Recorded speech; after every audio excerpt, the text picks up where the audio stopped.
chain management. Examining the definition given by Christopher in the year 1992, he has defined supply chain as it is the network of organizations that are involved through upstream and downstream linkages in the different processes and activities that produce value in the form of products and services in the hands of ultimate consumers. So, what's the value of a particular product? It will be decided by no one else but by the ultimate consumers.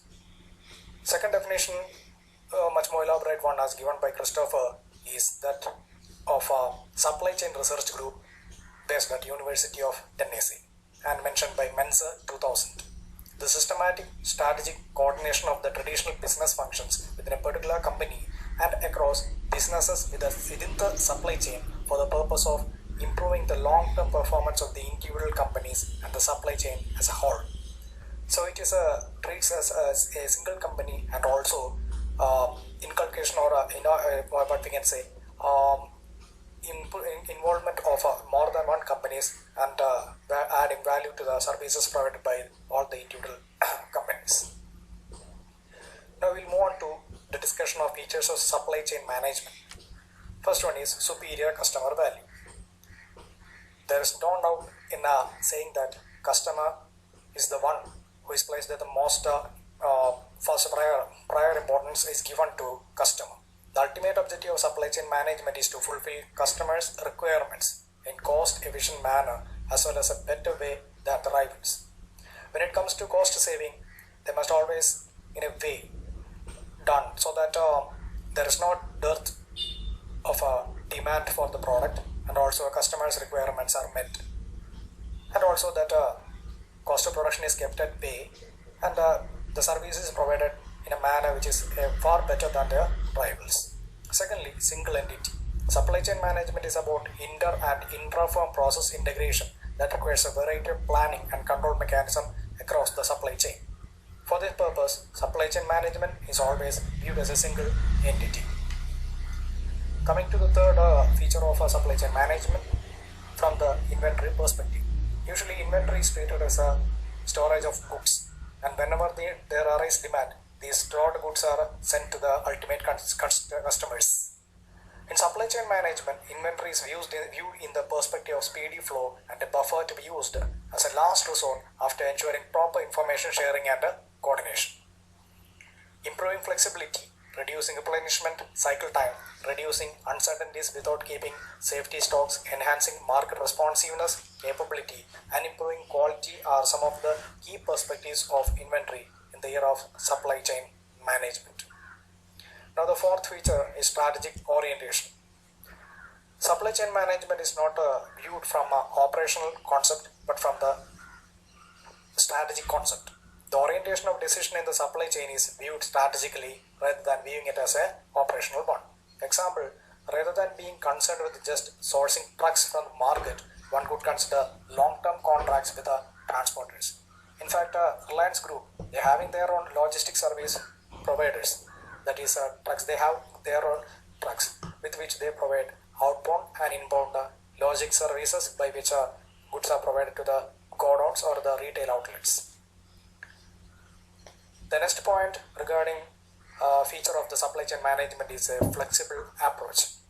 Today, supply chains are designed for flexibility in all the processes of firm system, starting from procurement to manufacturing to warehousing to delivery, which plays a very important part in improving the customer service. Now we'll go for a discussion about the contemporary issues in supply chain management.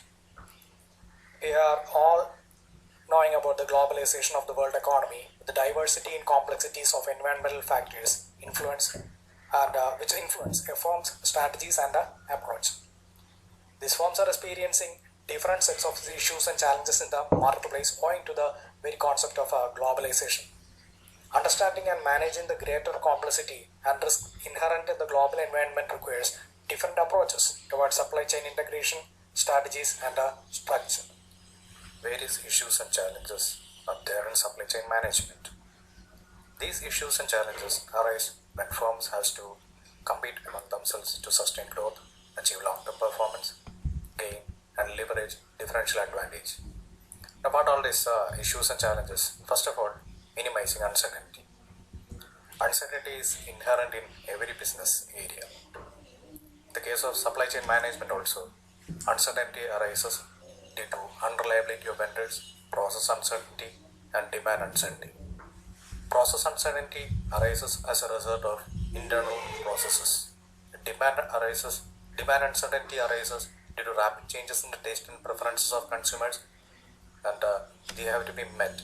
The uncertainty need to be predicted in advance, and likewise, we can minimize the uncertainty. Secondly, reducing replenishment cycle time. A replenishment cycle time is time required in the completion of a series of events. These events are required to be met to manage the three key flows in the replenishment process. And the key flows are order flow, product flow, and cash flow.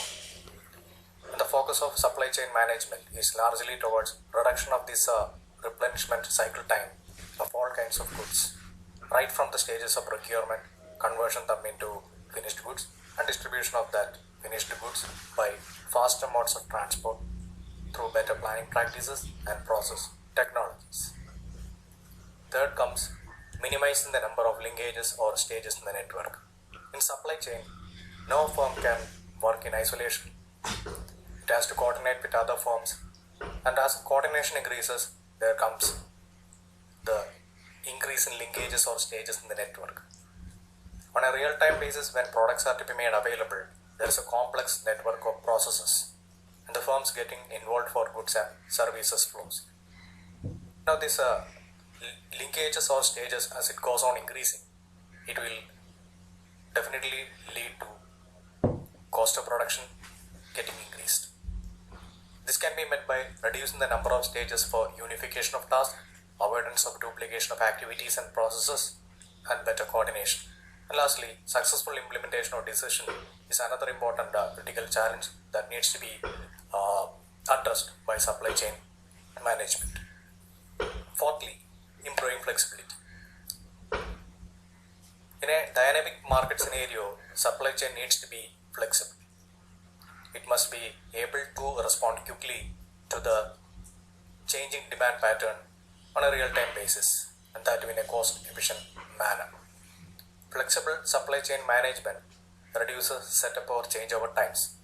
That is, process needs to be started fresh, and also one process to the next, that is said to be changeover times, and make a manufacturing, assembly and distribution systems that in turn enhance the flexibility of response, which is very much required for the time being. Next one, improving process quality. Nowadays, the customers are well informed about the quality and the price of the product. Even a small defect will lead to the rejection of the product by the consumers. And in this scenario, the supply chain management need to be zero defect delivery goods and services. Right from the beginning, they must concentrate in providing quality goods and services to the customers. Next one is enhancing demand fulfillment capabilities. Supply chain management always treats customer as the king. There is always an uncertainty resulting in what we can say reduction in demand, and deal with the challenges imposed by promotion and branding. Many of the firms which have to deal with products that lack differentiation leads to concentration in promotion and sales related activities, and they are frequently undertaken to sustain in a very competitive marketplace. So of course, supply chain management need to perform under this demand uncertainty and deal with the challenges imposed by promotion and branding. Seventh one, minimizing variety and delayed differentiation. See, as a product has new variants and pack sizes difference arises, stock keeping units need to be increased, and it is one of the major causes for complicating inventory management with the downstream part of the supply chains. Downstream means right from the order procurement, shipment, then to the wholesaler, retailer. All these things are there in the downstream part of the supply chain. There are two methods by which we can minimize variety and delaying differentiation. One is to modularize the product designs so that we can achieve some sort of economies of scale and the variety can be offered in a controlled way.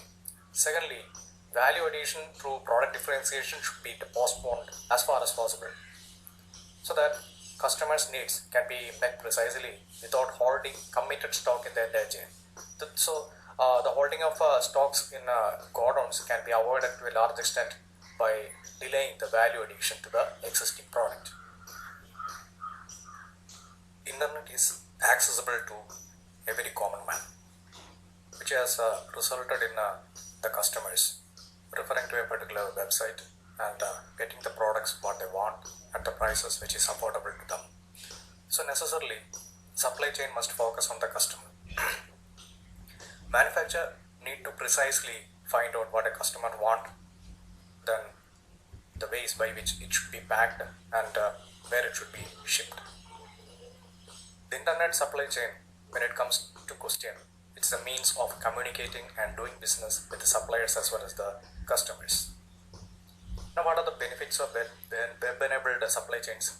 It assists the companies to optimize business processes, both within and outside the four walls of the enterprise, and to be more efficiently delivering the goods, that is the new products, what the customers want, when they want, and where they want. So necessarily web-enabled supply chains assist the companies to optimize the business processes and delivering the goods what the customers want, when they want, and where they want them. Now coming to the importance of web-enabled supply chain management, the internet has transformed the cumbersome exercises involved in the old-fashioned process of inventory forecasting, rigid manufacturing plans, etc., and has resulted or replaced with a closer to an exact science using the most modern technology. The cumbersome exercises can be minimized. There are certain advantages which are flowing from web-enabled supply chain. They include reduction in the exorbitant expenditure involved in the production process, that is described by point A, namely avoid costly disasters. Secondly, reducing the administrative expenditure. Thirdly, reducing the unnecessary piling up of inventory, thereby working capital can be increased. Fourthly, decrease the number of hands that touch the goods on the way to the end customer. We can of course eliminate the obsolete or outdated business processes using web-enabled supply chain management. Cost cutting, that is reduction in cost, can be achieved, and the benefits of revenue producing activities can be achieved. The production process can be sped up, and responsiveness to customers can also be speeded up. Higher profit margin can be achieved on finished goods.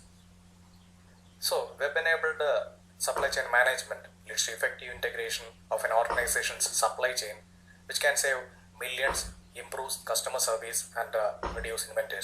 So these are the three important advantages whenever effective integration of an organization's supply chain is achieved. And they are the saving in terms of millions, improve customer service, and reduce inventories. But an organization which is seeking web-enabled supply chain management is required to have a already functioning good internal system before extending it to the internet. Next head is supply chain planning. Supply chain planning is the component of supply chain management. Whenever the field of management comes to question, planning is an integral part.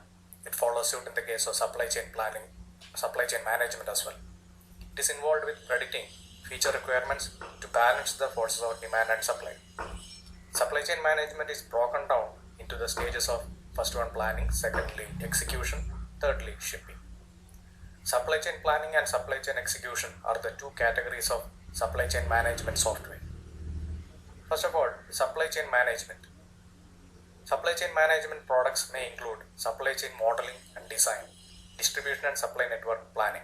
Secondly, when coming to the component of supply chain execution software, it involves application softwares that track the physical status of the goods, the management of materials, and financial information involving all parties. Now we will move on to the next head, namely e-procurement. E-procurement simply means electronic procurement. Electronic procurement is also known as supplier exchange.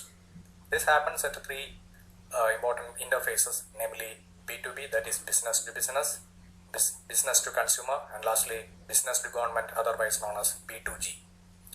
E-procurement helps in purchase and sale of supplies and work and services not only through internet but other information and technology and network systems such as electronic data interchange and ERP, better known as enterprise resource planning. What is the meaning of e-procurement? E-procurement value chain comprises of several activities which include intent management, e-tendering, e-auctioning, vendor management, catalog management, purchase order integration, order status, ship notice, e-invoicing, e-payment, and contract management. And the elements of e-procurement include request for information, request for proposal, request for quotation. And when all the three elements are put together, it becomes RFX, that is the combination of request for information, proposal, and quotation. When a software is developed for the RFX, it becomes eRFX. Applications of e-procurement. Public sector organizations mainly use e-procurement for contracts to achieve benefits such as increased efficiency and cost savings in government procurement. Government is always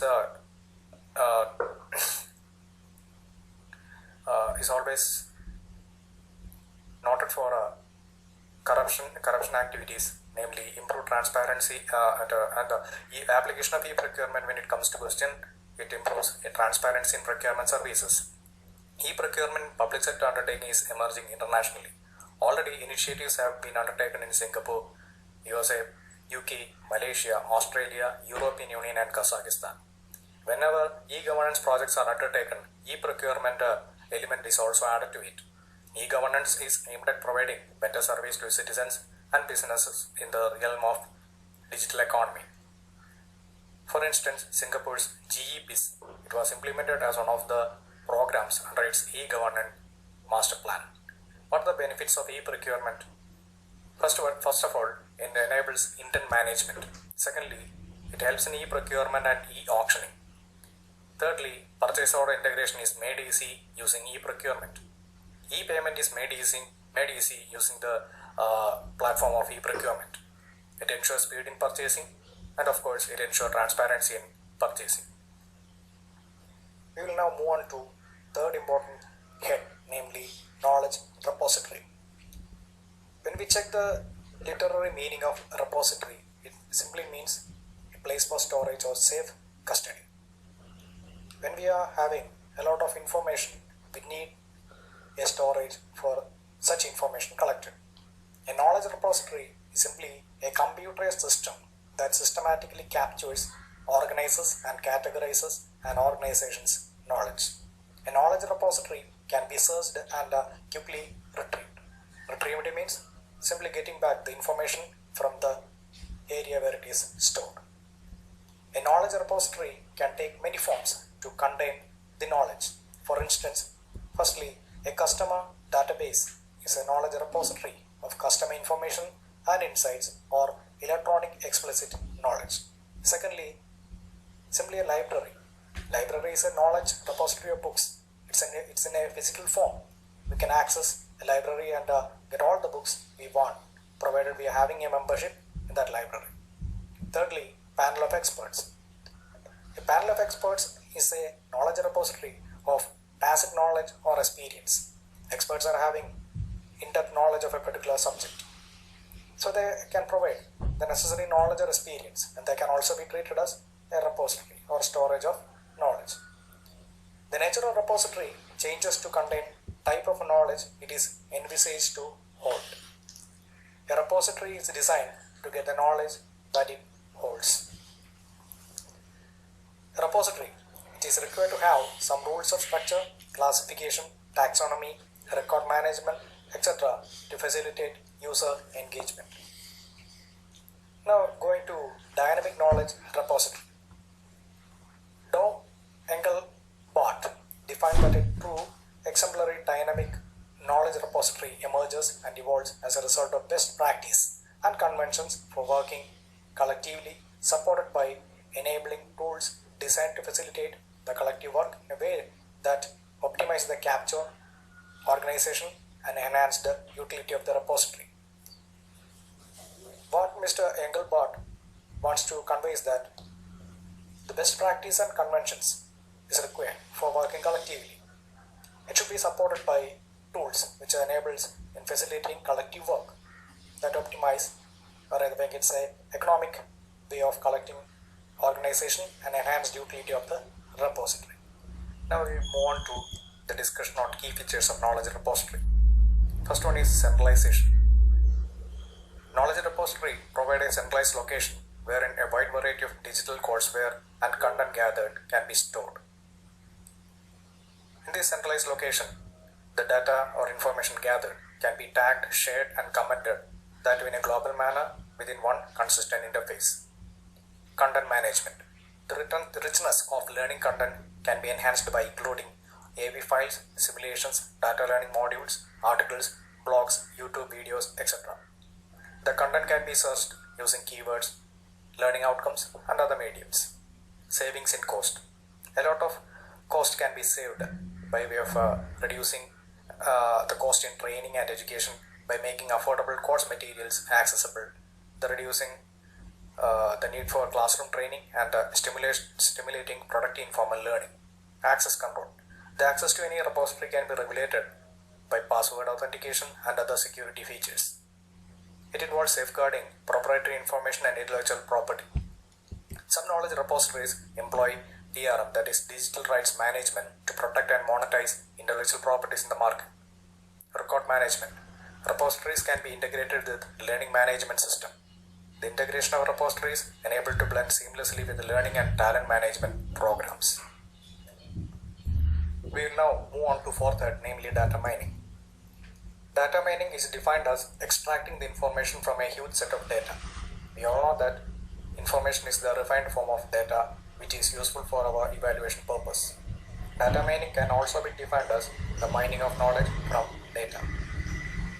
The utilities served by data mining are market analysis, detection of frauds, retention of customers, and production function, that is production control in the field of supply chain management. Next, coming to the head, data mining engine. Data mining engine is the key to data mining system. The data mining engine comprises of functional modules. There are certain tasks which are performed by functional modules. They comprise of characterization, association and correlation analysis, classification, prediction, some statistical steps like cluster analysis, outlier analysis, and evolution analysis. Features of data mining: knowledge base. Data mining provides a knowledge base. The necessary information from a search or evaluation interest owing to a search or evaluation interest can be retrieved with the help of knowledge base. Secondly, knowledge discovery. There is variation in opinion as far as knowledge discovery is concerned. Some believe that knowledge discovery is similar to data mining, but some others believe that it is the step towards discovery of knowledge. There are certain steps involved in knowledge discovery process. First of all, data cleaning. It involves removal of noise and inconsistent data. Secondly, data integration. The multiple data sources are combined together at this particular step. Third one, data selection. This step involves retrieval of the data relevant for our interest. Data transformation is the fourth step. The step is concerned with the transformation or consolidation of data into forms appropriate for mining, that is, retrieval of information is carried out in this data transformation stage, and with the help of transformation or consolidation of data into forms appropriate for mining is undertaken at this particular step.